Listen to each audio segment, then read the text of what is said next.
Thodupuzha Muttom engineering college വിദ്യാർത്ഥികളെ അരുവിക്കുത്ത് വെള്ളച്ചാട്ടത്തിൽ മരിച്ചുനിലയിൽ കണ്ടെത്തി. കുളിക്കുവാനിറങ്ങിയപ്പോൾ മുങ്ങി മരിച്ചതാണെന്നാണ് പ്രാഥമിക നിഗമനം. പോസ്റ്റ്മോർട്ടത്തിന് ശേഷം മൃതദേഹം ബന്ധുക്കൾക്ക് വിട്ടു നൽകി. മുട്ടം എഞ്ചിനീയറിംഗ് കോളേജിലെ 3ാം വർഷ വിദ്യാർത്ഥി ഇടുക്കി മുരിക്കാശ്ശേരി കൊച്ചുകരോട്ട് ഡോണൽ ഷാജി, 1ാം വർഷ വിദ്യാർത്ഥിനി കൊല്ലം തലവൂർ മഞ്ഞക്കാല പള്ളിക്കിഴക്കേതിൽ അക്സ റജി എന്നിവരെയാണ് അരുവിക്കുത്തിൽ നിന്നും കണ്ടെത്തിയത്. രാവിലെ മുതൽ ഇവരെ കാണാനില്ലെന്ന് സഹപാഠികൾ പറഞ്ഞു. സഹപാഠികളും ഫയർഫോഴ്സും പോലീസും നാട്ടുകാരും ചേർന്ന് നടത്തിയ തെരച്ചിലിലാണ് മൃതദേഹം കണ്ടെത്തിയത്. ഇരുവരുടെയും മൃതദേഹം തൊടുപുഴ ജില്ലാ ആശുപത്രിയിലേക്ക് മാറ്റി. തൊടുപുഴ ജില്ലാ ആശുപത്രി മോർച്ചറിയിൽ സൂക്ഷിച്ചിരിക്കുന്ന മൃതദേഹങ്ങൾ മന്ത്രി റോഷി അഗസ്റ്റിൻ സന്ദർശിച്ചു.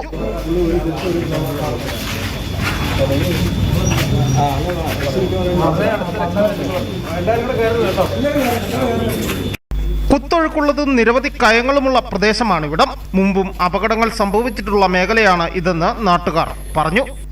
ഇടുക്കി വിഷൻ, തൊടുപുഴ.